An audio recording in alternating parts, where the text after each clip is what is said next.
आज हम लोग एक ऐसे विषय को लेकर के सर से बात कर रहे हैं जो सिविल सेवा की तैयारी करने वाले हर विद्यार्थियों के लिए एक प्रश्न होता है। पिछले 18 वर्षों से दिल्ली के मुखर्जी नगर और देश के विभिन्न भागों में विद्यार्थियों को पढ़ाते हुए अक्सर क्लास में विद्यार्थी पूछते हैं कि सर हॉबी क्या रखना चाहिए। क्योंकि यूपीएससी में हॉबी को लेकर के या स्टेट सिविल सर्विसेज में हॉबी को लेकर के प्रश्न पूछे जाते हैं। और आज हमारे बीच में सीधे डॉक्टर बीएन मिश्रा सर हैं, जिनका एक बहुत लंबा प्रशासनिक अनुभव रहा है और प्रशासन के लिए सर मानक रहे हैं और प्रशासन को तय करने में सर ने बड़ी भूमिका निभाई है। तो मैं चाहूंगा कि सर से जाना जाए कि सर हॉबी का क्या मतलब है, और जब यूपीएससी में हॉबी से जुड़े हुए प्रश्न पूछे जाते हैं तो एक स्टूडेंट से क्या जानने की कोशिश की जाती है और विद्यार्थी को हॉबी वाले विषय पे कैसे तैयार होना चाहिए, क्या ध्यान रखना चाहिए, कैसी हॉबी रखनी चाहिए, कैसी हॉबी नहीं रखनी चाहिए। सर आपका एक एक्सपर्ट जो है सुझाव चाहते हैं ताकि विद्यार्थियों को सिविल सेवा में अपना मार्ग सुलभ लगे, आसान लगे और वो अपने लक्ष्य को प्राप्त कर सके। बहुत बढ़िया सवाल आपने किया। देखिए हॉबी क्या है? Hobby is nothing but bent of mind, कि आपका मस्तिष्क किधर झुका हुआ है। कितनी बेहतरीन बात। तो ये जो बेंट ऑफ माइंड तय कैसे होता है? जीवन की क्रियाओं से तय होता है। जैसे कोई कहे कि मेरी हॉबी है फुटबॉल खेलना, तो वो खेलों में जो रुचि है वो उसका बेंट ऑफ माइंड बता रहा है कि वो ऐसी क्रियाएं करता है कि जो जीवन में शक्ति और उत्साह का संचार होता है। खेल की जो हॉबी ये बता रही है कि आपका बेंट ऑफ माइंड क्या है। इसी तरीके से किसी का अगर हॉबी है, बोले कि मुझे तो खास तरीके की सब्जी जो है उसको खाने की हॉबी है, तो वो बता रही है कि आपको अपनी संतोष की चीजें जो है खोजने का बेंट ऑफ माइंड है। कोई कह रहा कि मुझे तैरने की हॉबी है, तो तैरने की हॉबी एक चुनौती लेने की बात है।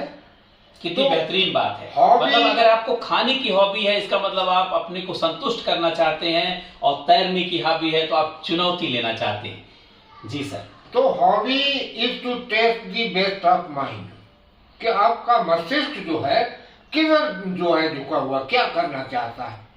इसीलिए हॉबी के बाद भी पूछी जाती है। अंग्रेजी में इसको कहते हैं शौक। क्या शौक है आपका? किसी को घोड़सवारी का शौक है, तो घोड़सवारी का सब एक क्रिया हो गई, लेकिन वो बेंट ऑफ माइंड ये बता रहा है कि आप शौर्य का, वीरता का, चुनौतियों का सामना, आगे बढ़ने का, दौड़ में आगे बढ़ने का, ये आपका बेंट ऑफ माइंड है। तो जैसा मैंने एक शब्द में कहा कि hobby is just to test the bent of mind. आपके दिमाग का झुकाव कहाँ है। लेकिन आप हॉबी को बनावटी नहीं कह सकते, कि अगर आप बनावटी कहेंगे तो पूछने वाला जान लेता कि ये बनावट से कह रहा है। क्यों? कि जो आपका बेंट ऑफ माइंड है वो चेहरे पर झलकता है। आप कहेंगे ये क्या मतलब, वो चेहरे पर झलकता है। जब आप अपने शौक के, तो आपकी आत्मा उससे निकलती है। बोली जी मुझे शौक क्या, कबूतर पालने का शौक है, तो आपका पक्षियों के प्रति जो लगाव है वो एक राग को, एक प्रेम को प्रकट कर रहा है। बहुत अच्छी बात है, कोई बुरी बात नहीं, कबूतर पालना बहुत अच्छी बात। लेकिन कबूतर पालना हम नहीं जानना चाहते, हम जानना चाहते हैं कि आपके अंदर प्रेम का, सेवा का, संरक्षा करने का भाव है। कितनी गजब की बात। अर्थात हम कबूतर पालते हैं तो उसमें टेस्ट क्या किया जाता है? क्या आपको पर्यावरण से आपका जुड़ाव है, पक्षियों के प्रति आपका अनुराग है, तो ये प्रकृति के प्रति आपका अनुराग है, प्रकृति के प्रति आपका समर्पण है और आप प्रकृति को बचाना चाहते हैं, ये संदेश देखने की कोशिश होती है। जी सर। तो मैंने जैसे संकेत किया कि हॉबी के अंदर आपके मस्तिष्क का अध्ययन करना होता है। अब जिंदगी में नाना प्रकार की क्रियाएं हैं, हर एक की अलग अलग क्रियाएं। कोई ये सोच रहा हो कि मैं ऐसी हॉबी बताऊं कि मेरा पूछने वाले पर सर जम जाए, ऐसी बनावटी हॉबी की जिक्र करूं, ऐसा नहीं करना चाहिए। मैंने कहा ना, वो आपके चेहरे पर लटका होता है कि आपकी हॉबी क्या है। आप कहेंगे कैसे चेहरे पर लटका होता है? खेल की हॉबी वाले का चेहरा प्रसन्न चित्त सामने दिखाई देता है। कोई कहे कि नहीं जी मुझे तो किताबें पढ़ने का शौक है, उसका चेहरा जो है वो पढ़ाकू वाला दिमाग उसके चेहरे पर लटका होगा। आप कहेंगे इसको जानना तो बड़ा मुश्किल है। हाँ सही बात है, मुश्किल है, लेकिन मनोवैज्ञानिक देखते ही एक शब्द हिंदी का ताड़ जाता है। ताड़ जाना और समझ लेने में फर्क है। समझ लेना सूचनाओं से, तर्कों से समझाओ। ताड़ना जो देखने से ही पता है। ताड़ लिया मैंने, इसके अंदर क्या है। बोले कौआ मेरे पास आया, मैं जानता हूं ताड़ गया कौआ क्या चाहता। तो ताड़ना जो है वो आत्मा से परीक्षा होती है। कहते हैं कि महिलाएं इसमें ज्यादा चतुर होती हैं। ताड़ जाती, बोले मैं ये बात कर रहा, मैं समझ गई तू क्या चाहता है। ताड़ जाना। पुरुष भी होशियार हो सकते हैं, आदमी को देखते ही बोले बातें बना रहा, मैं ताड़ गया तू चाहता क्या है। तो क्या है कि चेहरे से ताड़ लेते लोग।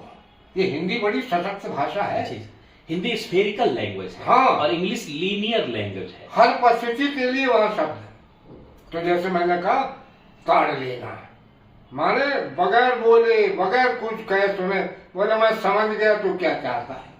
तो इंटरव्यू क्या है, इंटरव्यू लेने वाला ताड़ता है लोगों को। मनोविज्ञान भी ताड़ लेता, बोले कहाँ बोल रहा है, क्या मैं समझ गया तू क्या।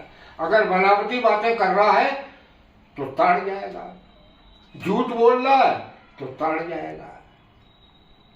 तो हॉबी में देख रहे हैं, सर ने बताया कि क्या वास्तव में हॉबी में क्या टेस्ट किया जाता है। बहुत सारे विद्यार्थियों के लिए ये पहला अवसर होगा कि वो हॉबी को वास्तव में समझ पाए होंगे। सर को बहुत बहुत धन्यवाद।